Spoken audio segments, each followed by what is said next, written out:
Fighting games can be pretty intense. Some of us go at it completely alone, while others need a little bit of help and patching up. Thankfully, there's always the fighter's first aid kit. You're playing a match of your favorite fighting game. The intense match has been back and forth, and it's going down to the wire. And in the last climactic moment of the final round, your fist goes clean through their head without connecting, and you instantly lose because of it? What a poorly designed game. Developers shouldn't let these sorts of bugs exist. This is a shameful display. In actuality, there's a pretty easy to understand explanation for this occurrence. One that will make the game and all of its interactions easier to understand and crucially allow you to confidently act knowing you will get the same results every time. To get to that explanation, we have to again peer underneath the veneer of the game's exterior. This time, we're taking a look at boxes, more specifically hit and hurt boxes.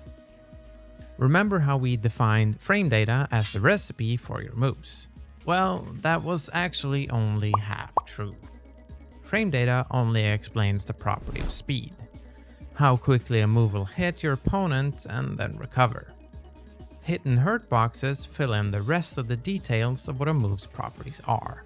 While frame data might tell us if that move is super quick or inordinately slow, we'll need to look at its hit and hurt boxes to find out where it will actually strike and where it is vulnerable.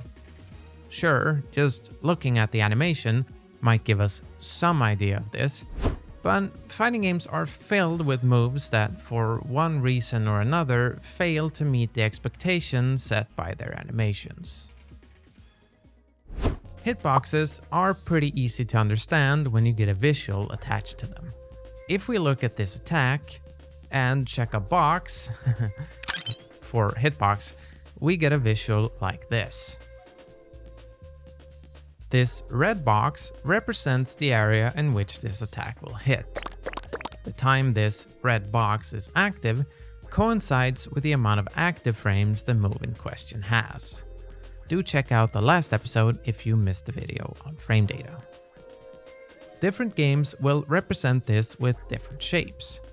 Some games use cubes, some spheres, and others whatever geometric shape you would call this. But they all fall under the category of hitbox.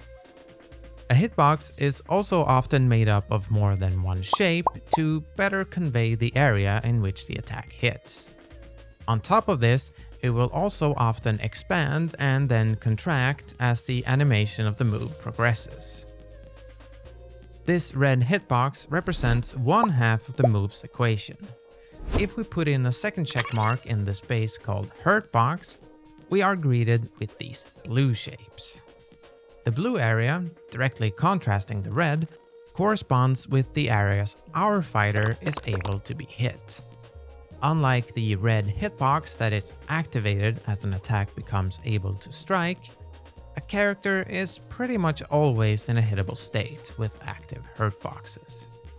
These hurtboxes probably change shape coinciding with our character's animations, even when they're in an idle state. But the important part to remember is that they're pretty much always there. The shape of the hit and hurt boxes can vary quite a lot depending on titles, and they're often expanded or contracted to emphasize a move's characteristics. Which is why you might end up in a situation where it looks like you ought to have hit your opponent, but did in fact not. In other situations, a developer might expand a move's hurt box as to make it more available to counterplay, which might lead to situations where it looks like your attack connects with nothing but air. On top of manipulating the size and shape of hit and hurt boxes, developers can also influence their core characteristics in a couple of key ways. One very common way this is done is called invulnerability or intangibility, depending on your game. In the most clear-cut examples of invulnerability, say the Dragon Punch uppercut from the Street Fighter series, the entirety of the move's hurt box is disabled for a period of the move's animation. This means the move is able to hit an opponent, but regardless of what that opponent tries, they are unable to hit it back. This sort of hurtbox manipulation is most often reserved for extremely risky attacks or ones tied to precious resources. There are more subtle ways in which developers can create slippery attacks, however. One of which is to apply selective invulnerability to a move's hurt boxes with tags that correspond to specific attacks. These come with different names and properties depending on the game, but we can take a look at the BlazBlue series for one version of this trick. In this 2D fighter, moves come with one of 4 tags applied to them. Foot, which is generally applied to low attacks, body applied to mid and high hitting grounded attacks, head generally applied to jumping attacks, and throw applied to, well, throws. If the developers in BlazBlue are interested in creating an attack with a specific purpose, say hitting opponents out of the air, they can then apply a hurtbox invulnerability to target any attacking move with the head property. Something that allows the attack, if timed correctly, to blow through any jumping move, regardless of that move's hitbox. Similar systems to this apply in a lot of fighting games. In Tekken, for example, it is called the Crush system. At this point, a question might arise. Why not just lower the hurtbox of the move intended to counter jumping moves? This is certainly an approach that exists in some fighting games, but one that also leads to some perhaps unintended consequences. Evasion tied only to hurtbox size can often end up creating extremely slippery and abusable moves. For example, if our anti-air attack in BlazBlue was made to have a smaller hurtbox instead of targeted head invulnerability, then it would effectively work as a countermeasure to most non-low hitting attacks our opponent could assail us with, making it a sort of catch-all defensive move.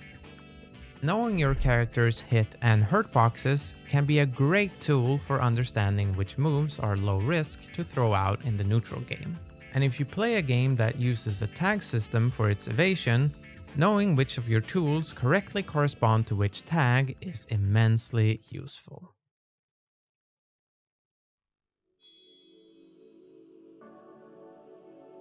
With your newfound knowledge of how hit and hurt boxes function, try finding ranges with your chosen character where a move hits or misses the opponent in an unexpected way.